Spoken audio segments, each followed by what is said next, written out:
Okay, guys, so we will begin. Thank you to all the students for signing in today and coming in on a Sunday to be available also for yourselves to ask any questions with the residents. It's wonderful to have our alumni come back and always speak to our students. We have today Dr. Olevia Metry, PGY2 from the Family Medicine Residency Program at Florida State University. She is also the Windsor University class of 2014. And we have Dr. Devanshu Verma from the Internal Medicine Residency Program at Conemaugh Memorial Medical Center in Pennsylvania. And he's from our class of 2015, who was also our valedictorian. Olivia, do you want to jump in and say hello and introduce yourself a little further? Sure. Hi guys, my name is Olivia. I am a family medicine resident, second year. It's a 3-year program at the Florida State University. It's located in Fort Myers, Florida. It's 2 hours away from home. I grew up here in Florida, and I went to USF for undergrad. Then I went straight to Windsor, and it was great. And then I did all my rotations in Chicago. So that was a great experience. I then applied for residency, applied for family medicine, and here I am. So please feel free to ask any questions, but that's later on in the session. But yes, welcome for signing on. Thank you, Olivia. And Devanshu? Hey guys, thanks everyone for coming. It's really nice to have such a big group get together and have our own initiative. Thanks Afroz for organizing all this together. I did my undergrad in Toronto, so I didn't do pre-med in it's an interesting story. I actually did 1 day of pre-med in Windsor. I did my first year of undergrad in University of Toronto, and then in my summer break, the question was, my father told me about it. So I found out from a friend of, basically a friend who went to Windsor. And I found out about Windsor. It's the only school I applied to, got accepted. And the decision was, after first year of undergrad, you have a 4-month break. And I basically decided I'll go for my first semester in that break. If I liked it, I would stay. If not, I'll continue second year as usual. And of course, I stayed, and here I am right now in Johnstown, Pennsylvania. It's about 45 minutes away from Pittsburgh. It's about 6.5 hours away from home.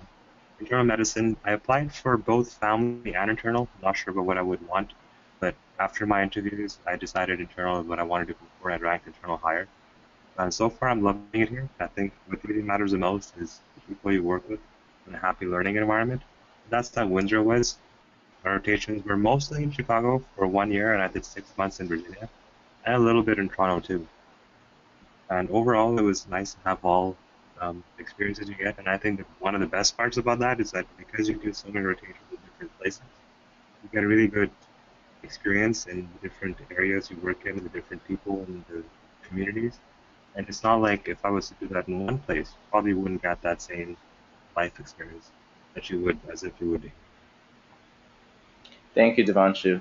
And thank you to you both again for coming in and sharing your insights and advice and experiences for both our prospective and current students. So just to go over the format very quickly with the students.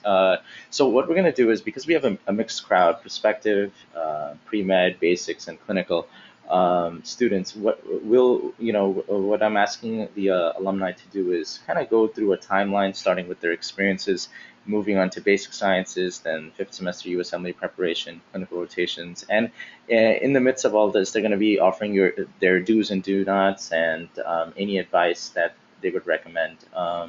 Also, they're going to touch base with extracurricular work, and then followed by, towards the end, we're going to definitely do a Q&A session with all of you. What I recommend is to hold off on your questions till towards the end, and there is a question box. If you see that, you could utilize that to ask your questions as well. And I see a few students trying to take advantage of that already. But we're gonna probably touch base again with that towards the end. Okay. So, but feel free to type any questions that might come along. And so to get started, I know, thank you so much again for giving us your background. And what I'd like to start off asking is, Devanshu, I know you started with your base with your pre-med days. However, can you talk a little more about once you were in basic sciences and your experiences with that, the faculty members? Sure. So I basically started off in first semester MD1 on the island. It starting from the very first day. It was actually very interesting. Our class size, I would say, was 100, 120 in MD1. Of course, basic sciences, we had different teachers at that time, but the core faculty, I would say it was a very motivating field. You had to, there was lots of daily things going on. We had those block exams at that time. You had your quizzes, and then every day you had your homework. Um, and of course, there were those ERSs and all those step one setting. But there was one thing that I think was probably the most important would probably be during your basic sciences, in addition to the coursework we have and our curriculum 1 to 4, studying for the Usmle Step 1. We're using, for example, I wish I had bought my first aid for Step 1 sooner on the island and had used it for studying. Um, Starting Kaplan. And the things that make the biggest difference I find in basic sciences, the whole goal is to prepare yourself for Step 1. That's probably the biggest thing when applying for residency is your Step 1 score. So the sooner you prepare for that, the better off you are. The curriculum at Windsor is good, starting from 1 to 4, and then there's fifth semester, probably in Carbondale now. I did mine in Ohio. And there was, it's good, but I believe that you have to do a lot of self-independent study, especially with first aid, your Kaplan, and then the biggest one is probably UWorld. So if for anyone who's in basic sciences right now, my recommendation would be to have a UWorld subscription now, get Kaplan videos from someone who has them, and use those two together in addition to first aid now and not later. A lot of people make the decision to study in MD5 or after MD5, and you take 6 months or however long to study for Step 1. But if you could study now during daily, that'd probably be the best way to go about basic science. Thank you, Devanshu. And Olivia, would you like to talk about your experiences? Yes, so yeah, as soon as I started MD1, I realized that there was a huge class, and we were all kind of in this together, and we were all kind of clueless, but there was a couple of people that were in my class. I think you'll probably remember them, Afroz, one of which is a friend of mine. His name is Alfred. Oh, yeah. He used to sit near me, and he would always have his first aid book. And so I am so glad Devanshu brought that up, actually, because he would have his first aid book and his Kaplan books. And after MD1, seeing him focusing on that, he wouldn't specifically study straight from it, but it would kind of point out what was high yield. You're sitting in class and you're learning about the heart, the anatomy, the physio, the path.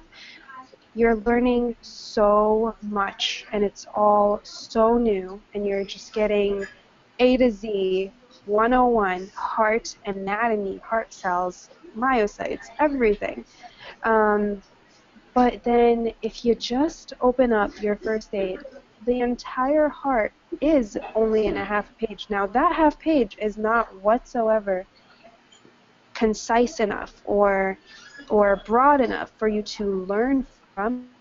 However, it will help you realize, okay, this is high yield. I need to underline, highlight, star, and engrave into my brain. This is what's high yield, and this is what's going to be on my Step 1. So I'm so glad he brought that up, because I completely agree, and I always tell my friends this.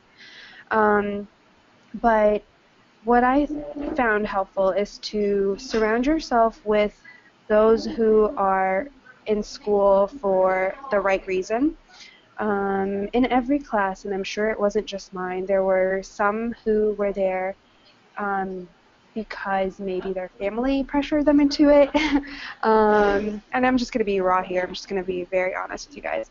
And some who were there because they wanted it and they wanted nothing else. And I had a very, very good group of friends. And we were a really fun group, but we were all there for the right reason. We were all there to study really hard and to become doctors. So my very, very close friends, one of which is Neha Goyal and one is Natalie Basania. They're both now thriving and amazing residencies. Natalie Basania is at Cleveland Clinic.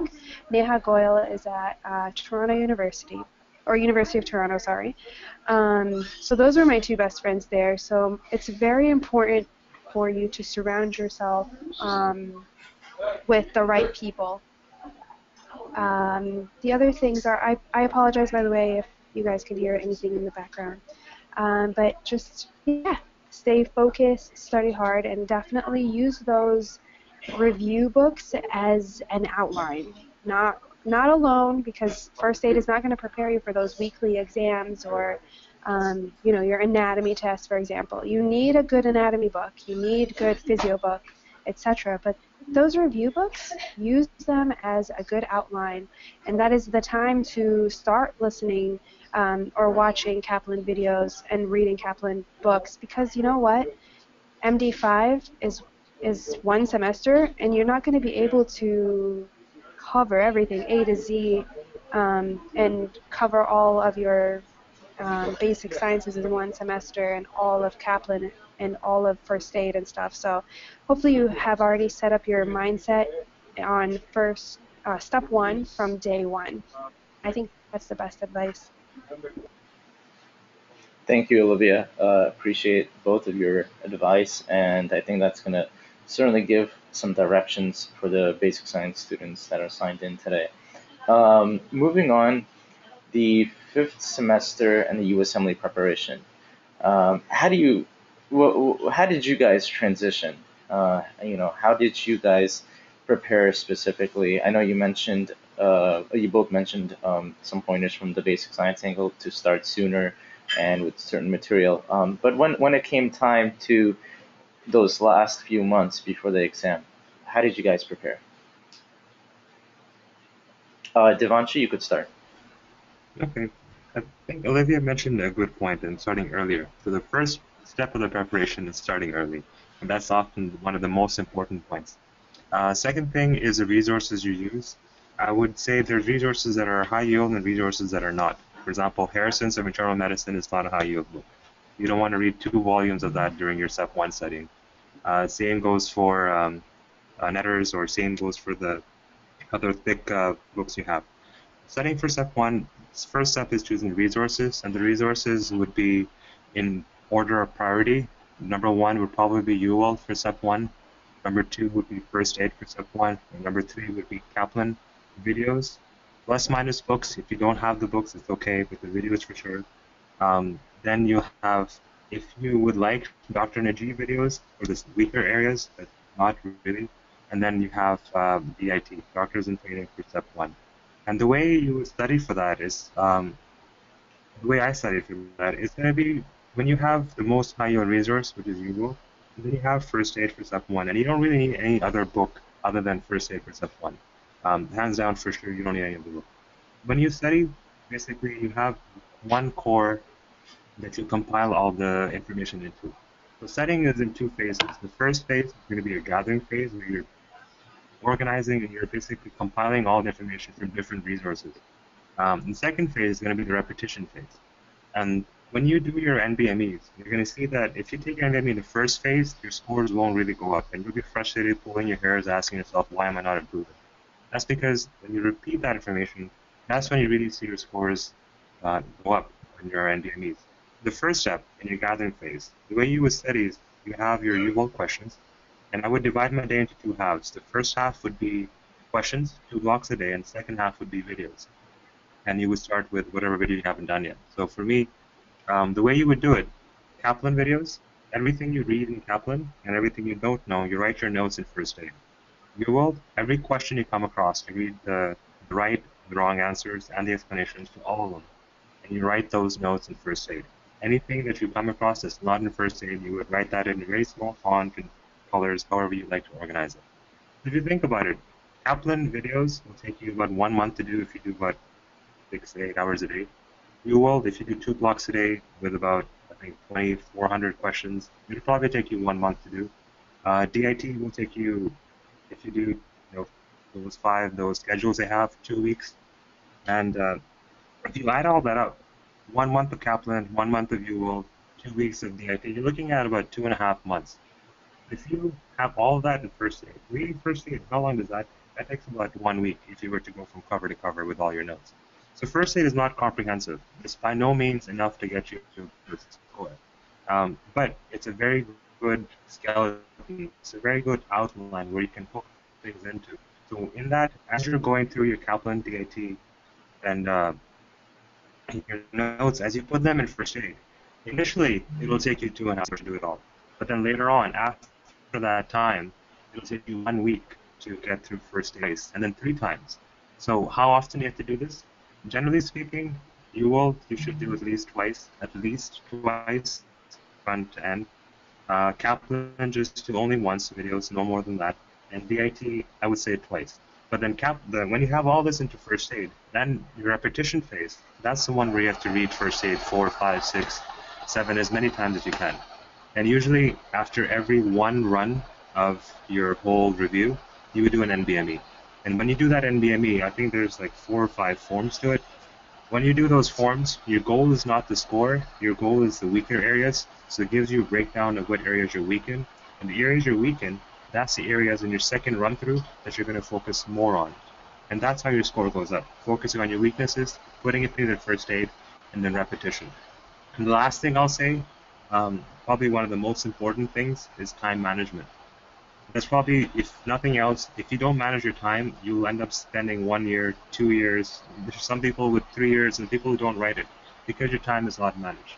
There's no way you can take, if you're in your last 2 months of studying, there's absolutely no way you can take a day off from studying.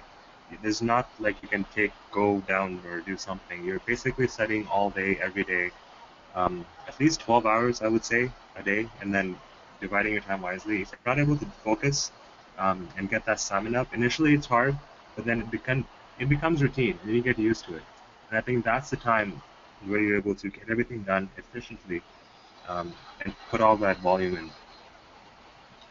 Thank you, Devanshu. Those are great insights. Olevia, would you like to add anything to that, to what Devanshu was saying?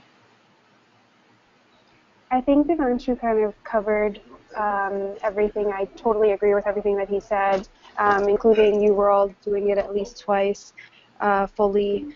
I also used to mark questions that I found to be difficult or interesting or high yield or even the ones that I would get right, but the concept was important or I found important, or maybe I even got it right on a fluke.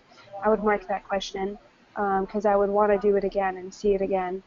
One advice I guess I would want to add is not to start from the beginning. A lot of people finish basic sciences and think, you know what, I really don't know my stuff, I don't know anything, let me start from the beginning.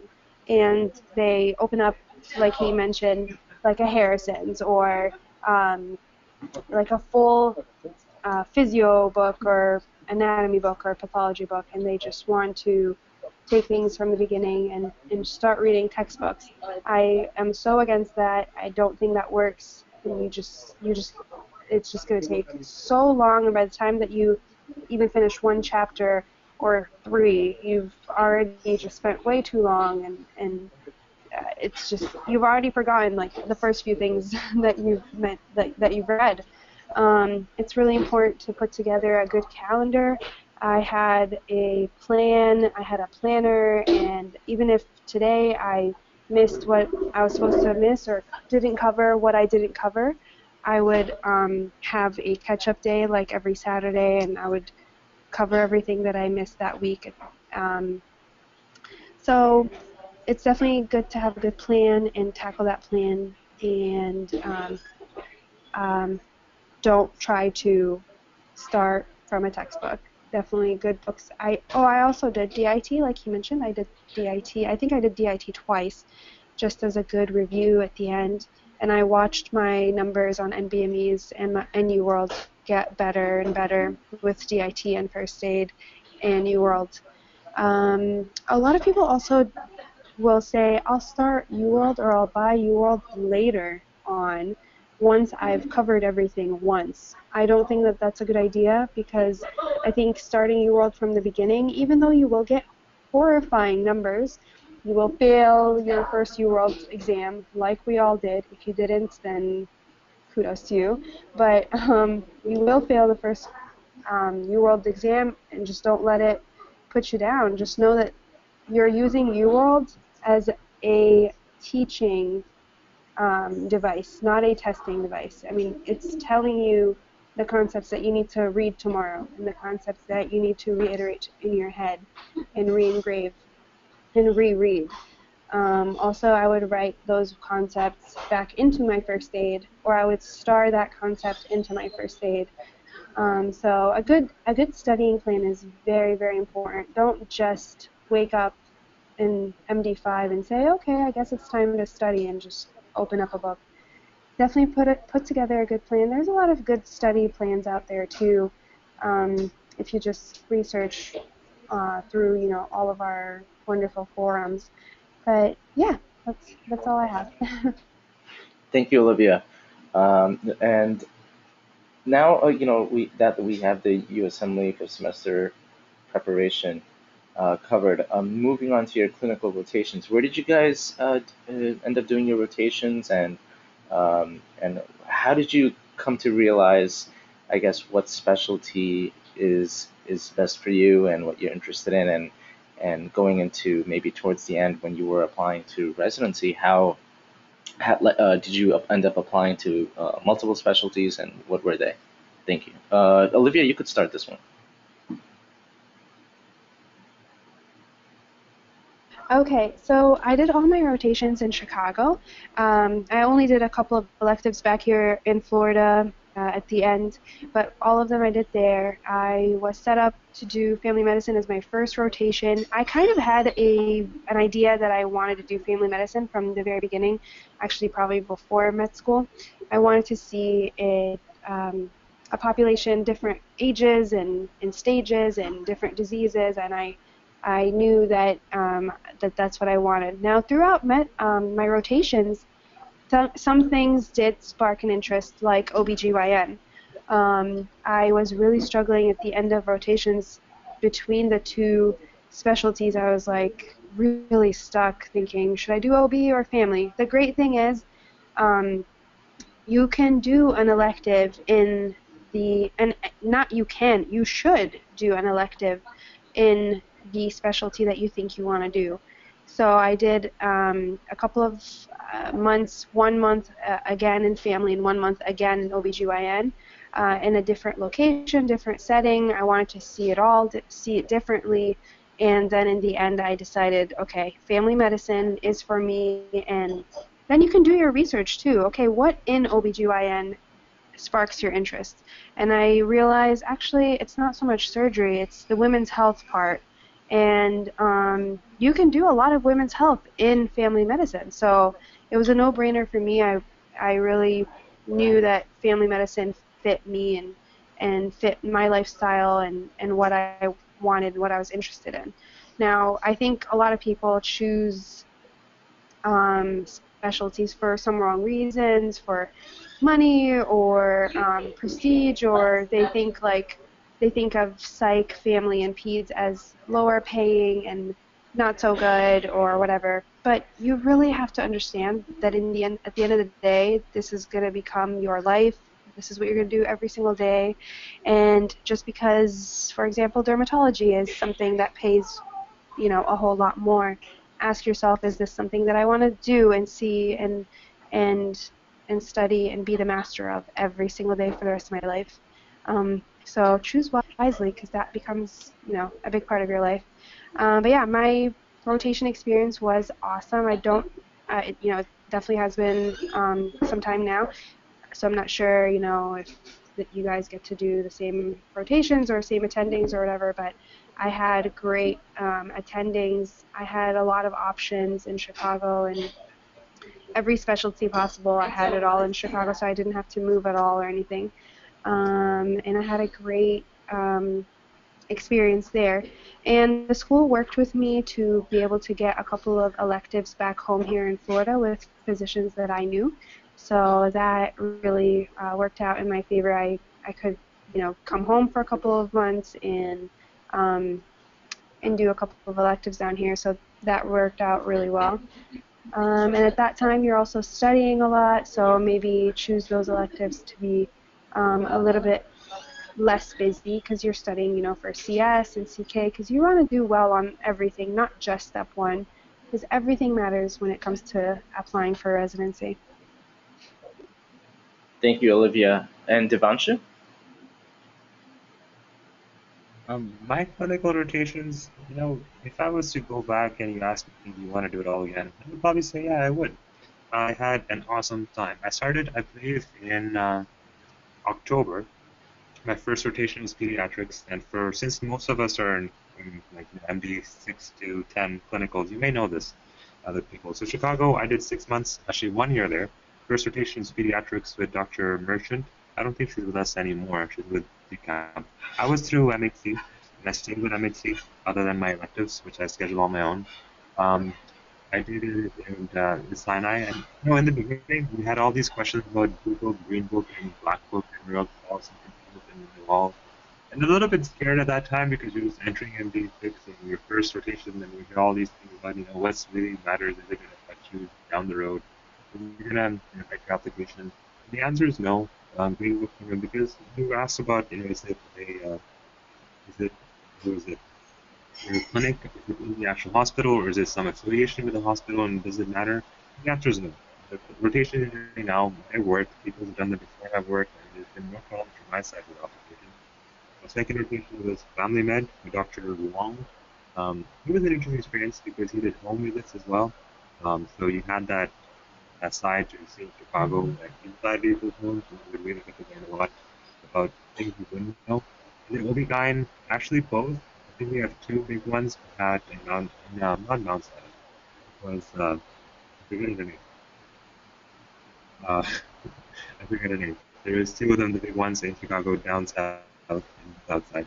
And then I was psychiatry. I did that with Dr. There's four of them in Sinai, Merkin was my training. That was very good. The big one, internal medicine, would be Dr. Patel. I think in Chicago there's two Patel, there's Mang Patel and another Patel. I did one with Mang Patel for a week, and that was really good. Uh, Travel distance, yeah, because you're in Chicago, you're staying in one place, but you switch hospitals. It's important to have a car, and then you have to. It took me about 45 minutes one way to go there, but it was well worth it. And then there was electives. I scheduled one elective in Toronto. Um, After that, I think that was the point when I moved to Virginia, and also with MHC. I did surgery with Dr. Um, in not Virginia Beach, in Portsmouth, Virginia. We have two doctors there. Um, that was probably the best part of the whole my clinical rotation. When you see Chicago in different places, then you go to Virginia, and then that surgery rotation. Dr. Pascal was a thing. It was a really good one. We had, I think, probably the one that led me into other things. Really nice, the way you practice. And it was in that hospital where I met the other attendants that I rotated with. And they had a very good cardiologist in that rotation. His name is Dr. Asafola, and he's the one that was probably the best attending I've ever worked with. He was a cardiologist. I approached him, and I did a cardiology lecture with him. And he doesn't take even residents with him, but he accepted me as one of his students. And I'm very glad he did, because I learned even the way he taught was very different. He learned by seeing and doing, and he would trust you, and he would do things in many ways. He's the one who told me and taught me that medicine is an art, not a science. All these things you do not be able to know from books. And from there is when I did my third elective in the ICU there. In many ways, Virginia is the one that really got me into general medicine. Before, I was not sure between family and internal, and I did my elective in family because I thought I would go the family route. The reason for that is right now we're young, you're enthusiastic, you want to go full on to medicine, you want to do things fun for everything. But then 20, 10, 20, 30 years from now, you will be a little bit older, you have family, you have kids, you have more responsibilities, things going on, and then at that time, will your priorities will be the same? But what about, in 20 years from now, will I still want to be in like critical care, internal medicine? And I wanted family because you have that balance, that life balance. You spend time working, you have a family life, which I value. And I chose internal medicine primarily because of my rotations in Virginia, cardiology and then critical care. And that's what really got me into choose internal medicine slightly higher than family, although I think both are still excellent. And you can take them in any way you want. Thank you, Devanshu, for sharing all your experiences to both of you guys during your clinical rotations. Now, uh, in this competitive cycle of applying to residency, what type of extracurricular work would you recommend working on? And since we have also basic science students, what can they do from the very beginning? I know both of you guys were, I mean, since I know you from the island as well, you've been both heavily involved in different types of organizations. And can you just give us an insight on what you did and what helped you for your interviews, what helped you along the way, and just even in general, the fact that you became much more well-rounded physicians that way. Devanshu, you could start this one. If you can look at it in two ways. One way is what on the island, I was sort of crazy if I look back at it. I think I spent a lot more time in extracurricular stuff than I did studying in the beginning, which it was, I'm glad I did that. And if I was to go back, I would do it all over again. What I was involved in, I'm not sure if they're still using it, that attendance program that they do when on the computer before we had paper and pencils. And I'm like, there's a better way of doing it. And then we did that and we automated that. Then that with emails, all that stuff was done. I loved it. With we had the events of any of those, what would they call it? We had so many of those events, those parties. We had the oh, wow, my memory is going crazy. We have all those events I would schedule and I would get involved into organizing them, putting them together. AMSA was probably the biggest one, and that Afroz, I think, is probably the biggest member of that right now. I second getting that. involved. Yeah, it's probably the biggest one. Initially as a member, and then as a president of that in my last year. I think the experience you get as an organizer, as a leader, working with people. And then you have your Students for Health that we still organize and provide for them. If you think about it overall, and you look at the bigger picture, if you're looking at your goal is at this point getting to residency. And how you do that is by having a good application, good step scores, and then a good interview. And if you were to really ask me, step scores will only get you to interviews, they won't get you to residency. To do well, like right now, even in the program I'm in, we have interviewees coming in very often, and I meet with them regularly. So it's interesting to see both and pre perspective. And when you look at that, step scores don't really matter. When you're at the interview, what matters is who you are, how you present yourself, and basically who you are as a person. And that's where your extracurriculars really come in. Looking at extracurricular activities from the research side, you look at what matters getting you to the interview is that's what. Getting you the residency is probably going to be number one, your personality, who you are as a person. Number two, you really want to go that route. Probably your level of nomination and research. Research, if you really want to do research, I think if you're looking at fellowship, like I am now, it's definitely 100% must. That's probably the number one thing you can do. To get into residency, I believe research is definitely a very strong advantage. If you have it, it's great. Then I know there's a lot of us who don't get that exposure. And I feel if you're really interested in research, you don't have to, there's not much of primary research like evidence-based clinical trials happening at Windsor, but you can do a lot of case studies in your second and your third and fourth years. You see some cases, you can look up any journals, look up the Journal of Medicine, look at the criteria for submitting an abstract, submit it. There's nothing you can do. I mean, there's nothing holding you back. Um, Overall, if you were to ask uh, extracurricular activity, I think down the road, if you really like what you do, if you're happy doing it, especially at the interview, you'll come across well. You'll come out good. You don't have to if you're a person who likes to keep yourself and study. That's still okay. You don't have to be in the world expert, but it's better to be able to develop those interpersonal communication skills when you're interviewing and when you're working as a resident. We want to be around people who are happy, who are hardworking, who are punctual, and who are just good people to work with, who have your back, who always support you no matter what. And I think that's what matters more than anything else. Thank you, Devanshu. And Olivia? So, Afroz can definitely probably remember how involved I became, like, right off the bat. I loved just being involved in anything and everything. So I was into, like, a volleyball team that we created, a soccer team that we created. You used to play against Ross. I was a part of the team that put together the graduation ceremony for our MD4s, and this was in MD1. And then I quickly became involved with AMSA, with Afroz leading the way. And we did a lot of things together, like suture clinics, and we would set up some free clinic days. And I don't remember the areas anymore, I'm sorry. But we used to do a lot of free clinics and anything that we could, do that was helpful, like clinically, or even like Devanshu said, that would help you become a better leader. I mean, just being on the committee that created the graduation ceremony for MD4, I was one of the two hosts. That puts you on the spot. That puts you under a lot of stress. You're organizing, you are putting things together, you are standing on a stage.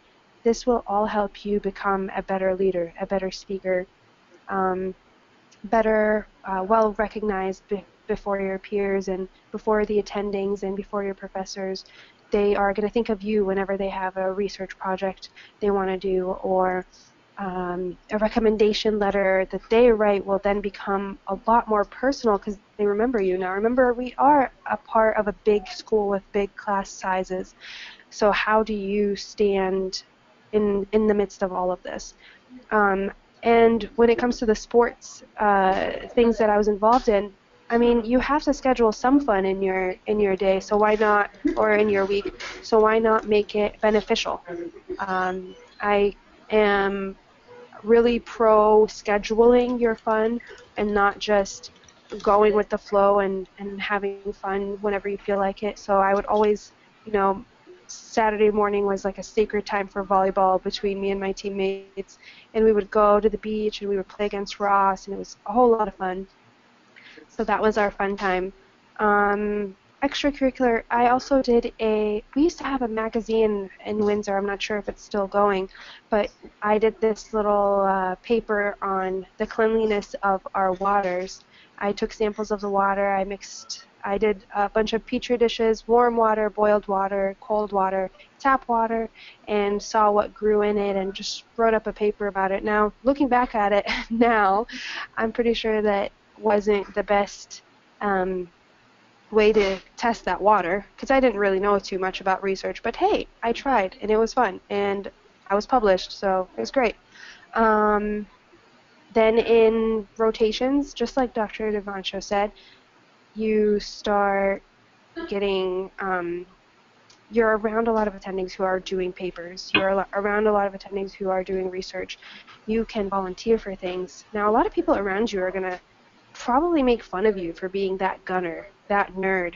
Are you volunteering for that again? Oh, of course Olivia's doing it. Oh, of course Devanshu's doing it. Don't worry about anyone or any negative connotations that volunteering persona brings you, because trust me when I tell you that once you write those things up onto your CV, it will matter. Another thing I did is during my vacation time, I would go to different countries and do mission trips. Now that's not the easiest thing to do because financials or organization or whatnot, but that really helped me during my interviews. I'm really interested in global health. I know of a really big organization that does that, so I became a part of this mission organization, and I would go on mission trips. I've gone to like 7 countries, so far, and it really, really helped me. That was a great conversation starter during my interviews. And believe it or not, a lot of the people interviewing you have at some point, whether during med school, during residency, during their fellowship, or as an attending, have gone on a mission trip or two. Again, it's not easy. I'm not saying that everyone should do mission trips, but it definitely was something that came up at every single one of my interviews for sure. So yeah, be active in your community, volunteer. Even if you just go to a marathon as one of the medical people, all you're going to be doing is handing out water or taking blood pressure. Hey, you can write that you were, the Chicago Marathon medical team, on your CV. That's great. Any little thing helps. Thank you, Olivia. And I think the fact that it certainly helps you during your interviews once you get past the numbers, for the USMLE boards. I think that is definitely the icing on the cake to get you in from what I've been hearing from alumni. Now, just to go over, since I have worked with Devanshu and Olivia on a number of projects in the past, especially during basic sciences. If you're a basic science student right now, I can't heavily emphasize on what basically that batch of students have started. We have the American Medical Student Association chapter, and that could significantly help you if you're coming in with barely anything on your CV.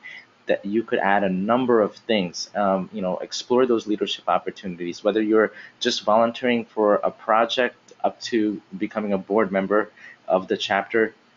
It goes far. Your leadership skills will develop by working on projects through organizations like AMSA. And what's amazing is that a membership like that carries over into the states. If you're interested in applying for residency in the United States, it just adds to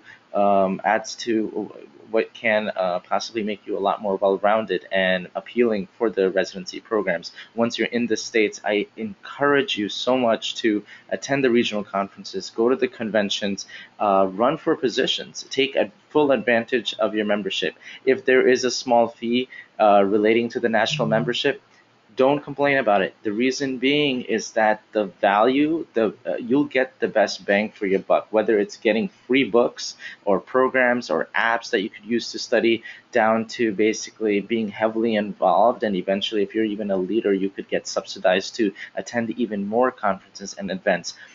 Another point and factor, if you are a student doing research, whether you're clinical, basic, or whatever for that matter, I hope you guys are submitting your abstracts to as many organizations as possible.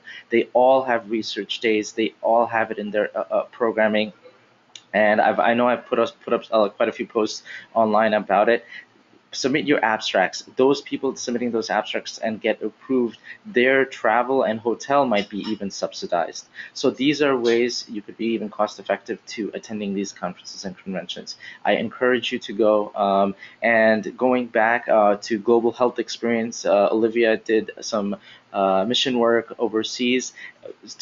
Just to begin with, if you're exiting the United States or Canada or wherever for that matter, and you're going to another country, which is St. Kitts for us, that is a global health experience that you should really take advantage of. There's a lot of college and medical students in the States that actually are looking for opportunities like that. And so on the island, there's another organization called Students for Health, amazing group. They do preventative medicine clinics across the island. I hope you guys are adding that to your experiences and getting involved heavily in that. We used to go out into the communities, do house calls. The doctors would come with us, and heck, we would get grilled also along the way, and our skills would develop even further. So get in touch with the faculty or student leader to get more information on those two things, and keep getting involved in as much as you have time for, and it could do some good quality work. If you're in some of the other areas, especially in Chicago, I've been posting some conferences that are happening in the region, as well as some volunteer opportunities to participate in health screening. So look up some local communities as well. They're doing a number of activities as also, and I'll continue to post any other opportunities that might come our way.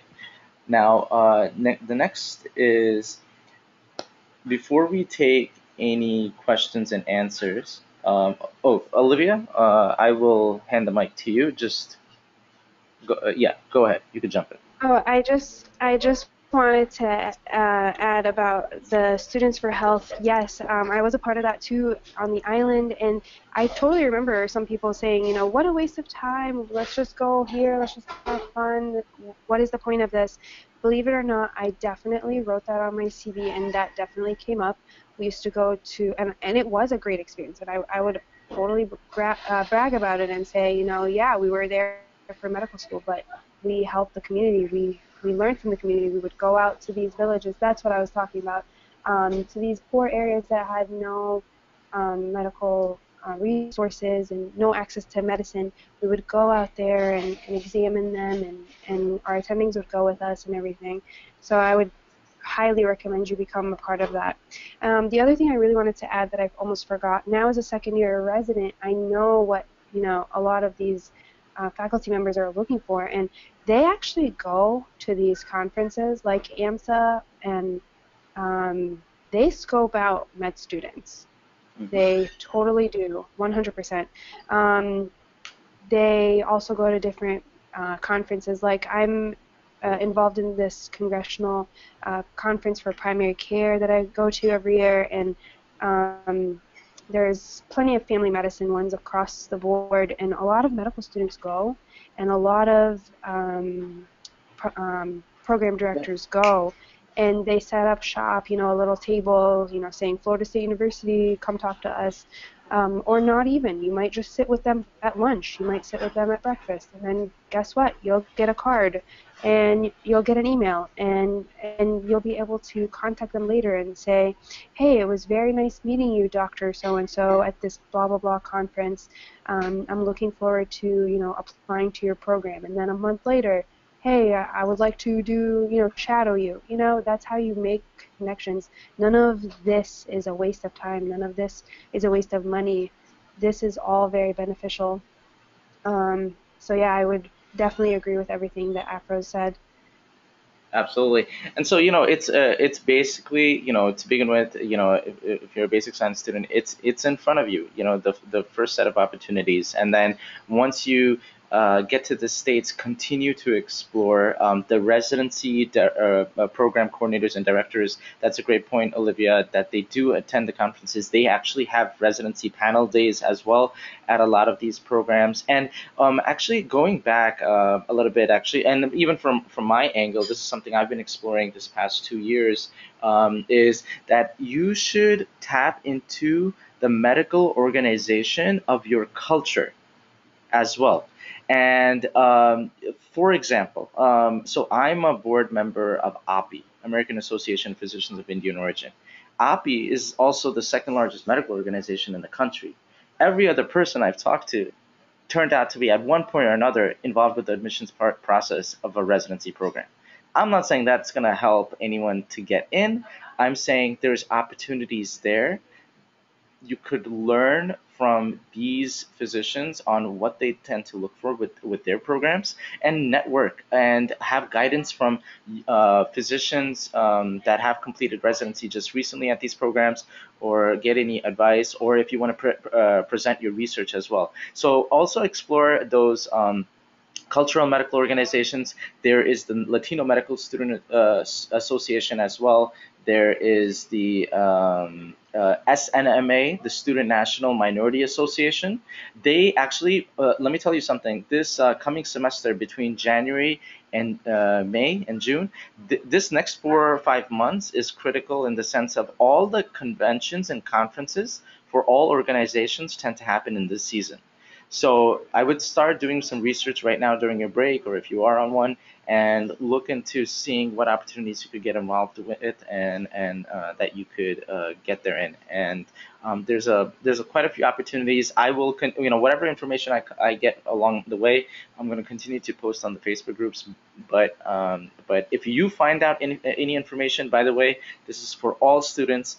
Don't hide. Don't just keep it to yourself, because we're stronger as a community. I think Olivia and Devanshu were making a point earlier before, actually we were talking before the session started, and I'll have them talk about it and go into it a little more. Is that there are because they're the spearheads of their residency programs. They're one of the first students from Windsor being matched into their residency programs. Many others followed behind them because they created a great reputation. The point is, whatever you get involved in terms of extracurricular work, post it on Facebook. Let grow your community, bring more Windsor students out, and I even from my side, Windsor will try to see if we could always try to help out the best we can in terms of subsidizing something or another. So actually, Devanshu, can you tell me how many Windsor students are in your residency program right now?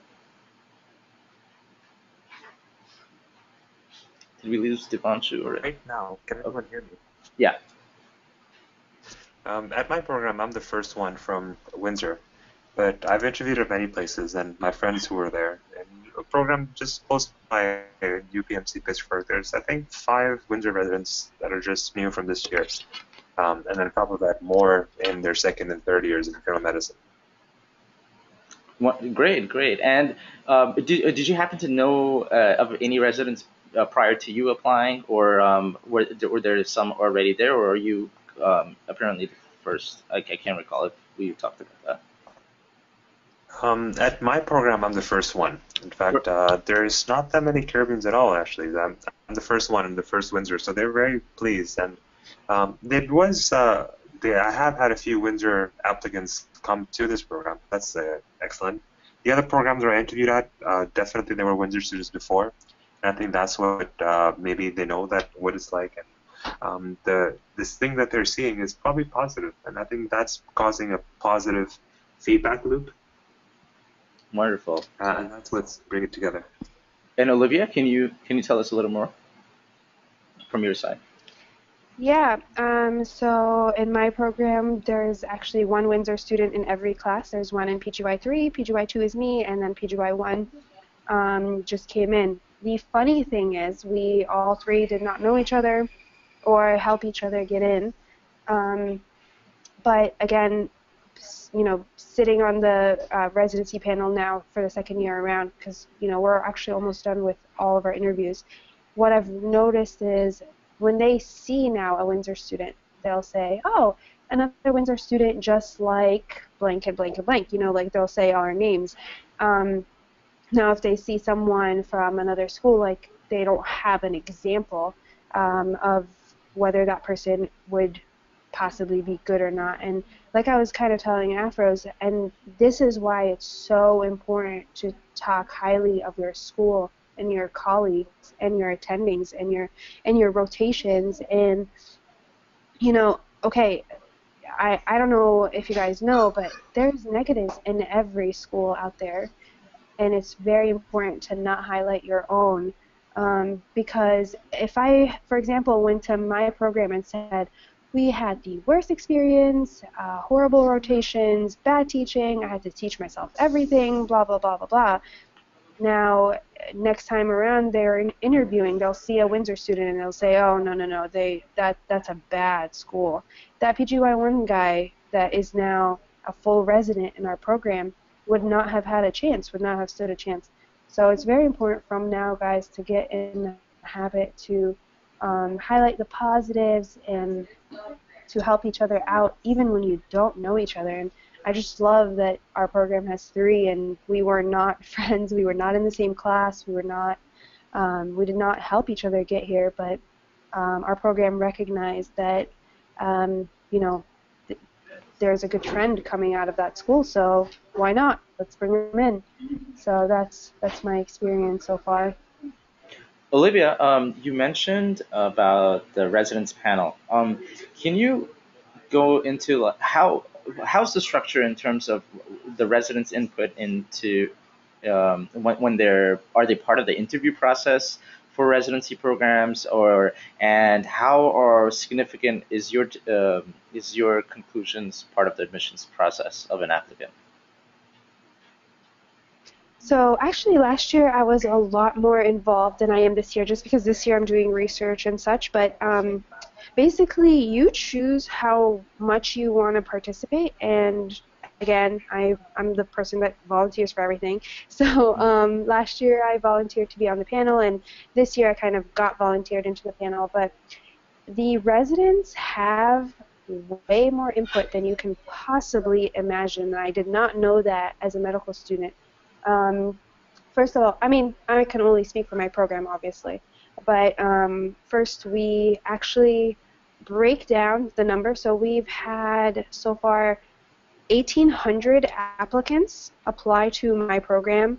That only takes 6 people every year.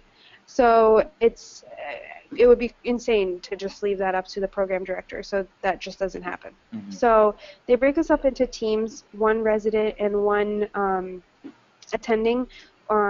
We get to look at like 400 of them or something, and out of those 400, they tell you, okay, you can nominate this many for interviews, and I nominate the ones that I wanted out of the 400 that I've scoped out. We come together in a meeting, we show our good ones, and then we send out invites. Now, as soon as that invite is out, that person comes and we host a dinner, and the dinner is no attendings, just a couple of residents taking out a few candidates. So you get to volunteer for those dinners too, and we kind of have like a budget of $25 a person, and so everyone wants to do it obviously because it's a nice free dinner. So we go out and we take the candidates out to dinner. We ask them a bunch of questions. We kind of like hang out. We talk, and we kind of also give them a bit of tips is what I like to do. I like to give the candidates some tips on their next day full of interviews. So then the next day they go and they interview with several attendings and a couple of residents.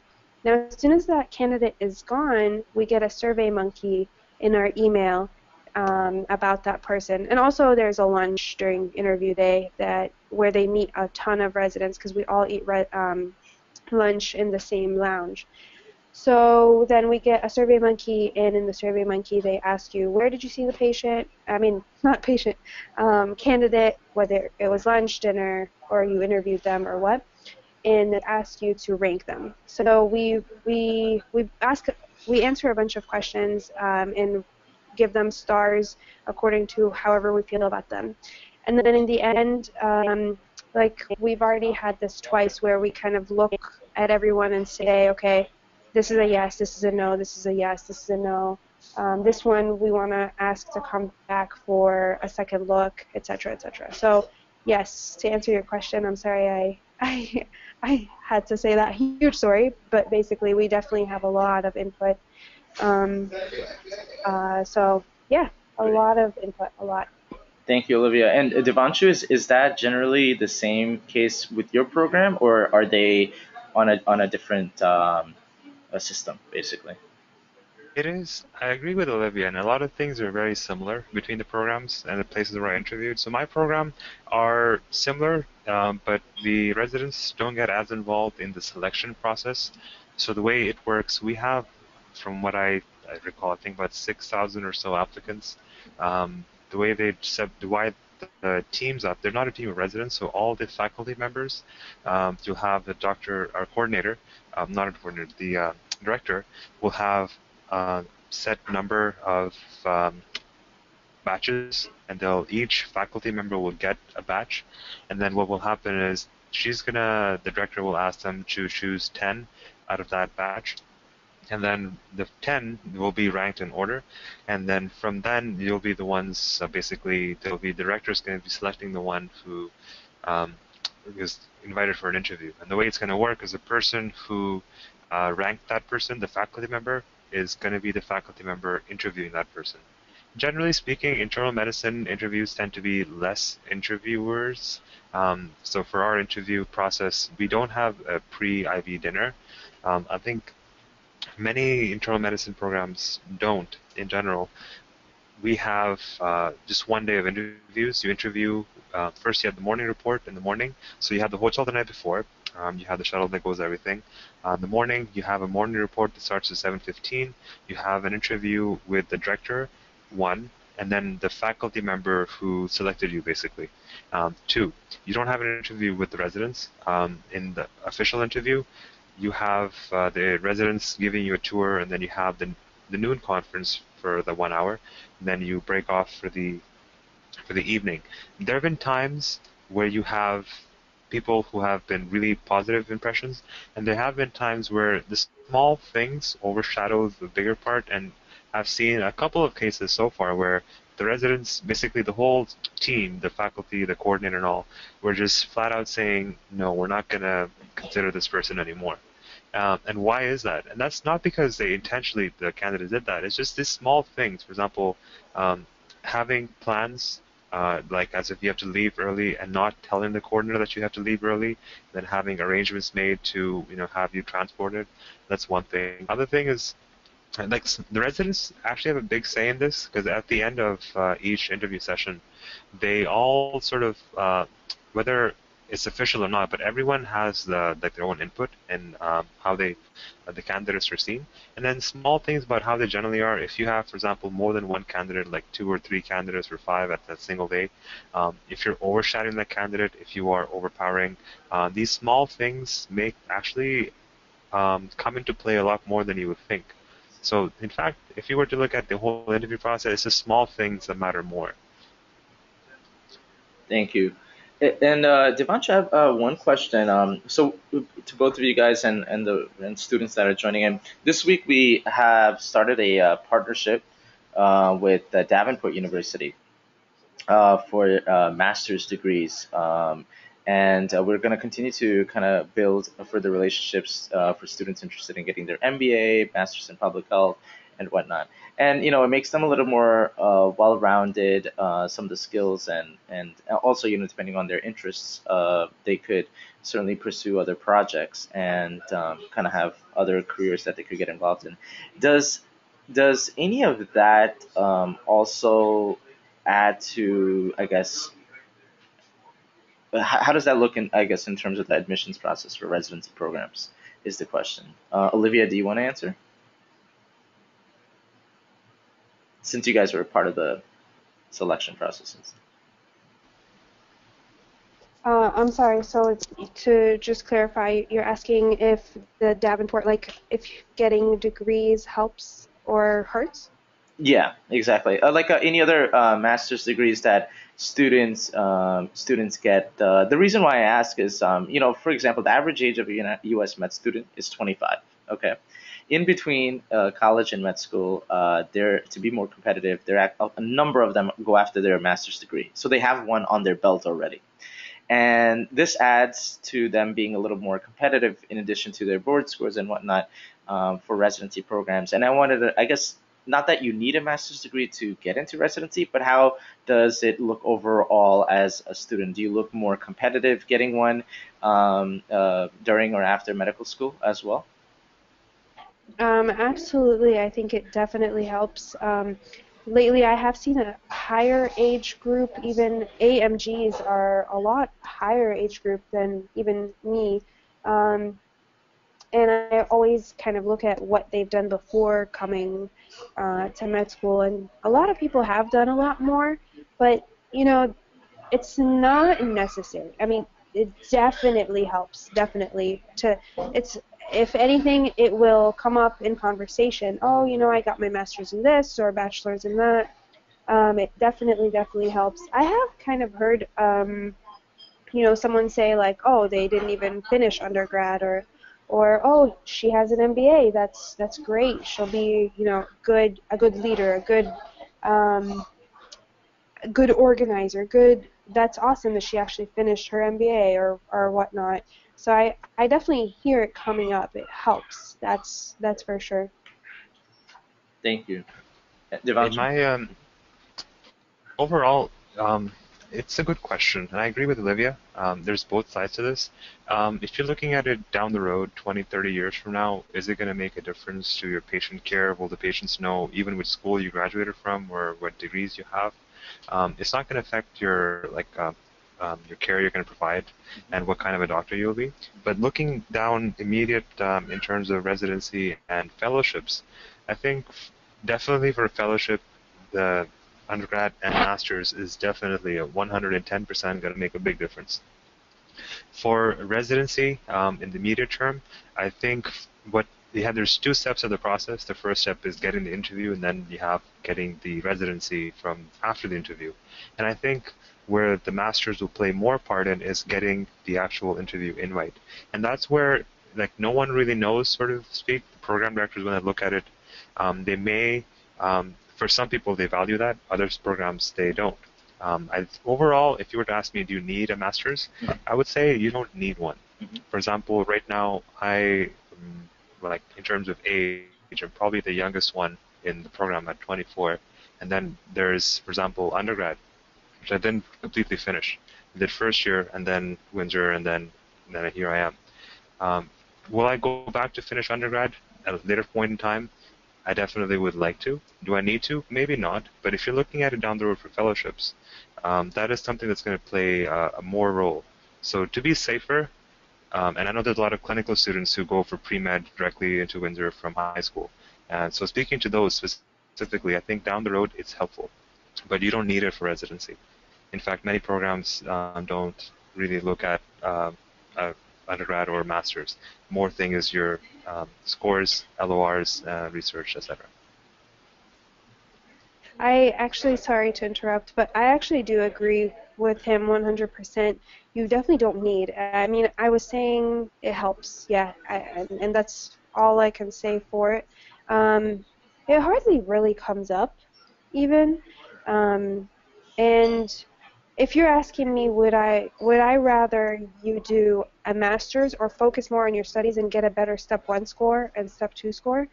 I would 100% say step 1 and step 2 is more important than trying to play, both parts and kind of like getting a side degree. But if you can, yeah, sure, that's awesome. Get it. And if it's also going to help you financially, like as with Davenport would, and that would take away, the stressors and help you financially, then yeah, that's awesome. Go for it. But don't forget your priorities, I guess, is what I wanted to just add before moving on from this question. I think your priority is that step 1 question and that step 2 question.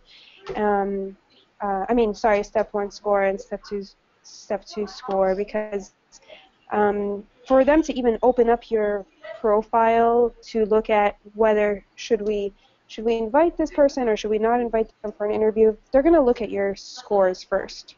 Then they'll open up your CV and say, oh, he also has an MBA, or he also has a bachelor's in so and so. But the scores really do matter. And if I may, I'd like to add on to Olivia's point, and I totally agree with her, and I want to add that if you are going for a master's, do it for the right reason, like Olivia said in her first answer. Do it for the reason because you're interested in that subject. Don't do the master's or MBA just because you want to get a free application. You will not be happy during your 3 years. You won't be happy putting it in. And when you are asked a question about your MBA or your master's, the way you present your answer, for example, someone who really did it because they wanted to do it or were interested, they'll be enthusiastic, they'll be very excited, and that the way of answering the question will be worth more than the actual answer itself. Yes, actually, Devanshu, that's a really good point you made, and you really have to understand, for example, whether you're interested in getting a master's in public health or an MBA. I personally have an MBA. Anyone that's interested could ask me how I came to that conclusion, and I could answer those questions later on. But that is actually very important. And also, you want to keep in mind about something else, just a small thought in the back of your mind that, for example, if you don't get into residency maybe in the first shot, or maybe if you're not interested in residency anymore, but you want to utilize your medical degree in another form or fashion, maybe it be public health or healthcare admin or whatnot, whatever it might be, you know, ideally, if you're going to do a master's, you know, you want to do it in something that kind of might be also your potentially not just a development for your career in the long run, but also as a backup plan for yourself. So I think that's what I recommend, and I think that's been useful for some alumni that have been able to use that in a variety of other ways. But so I think that's what I recommend, and I think that's been useful for some alumni that have been able to use that in a variety of other ways. But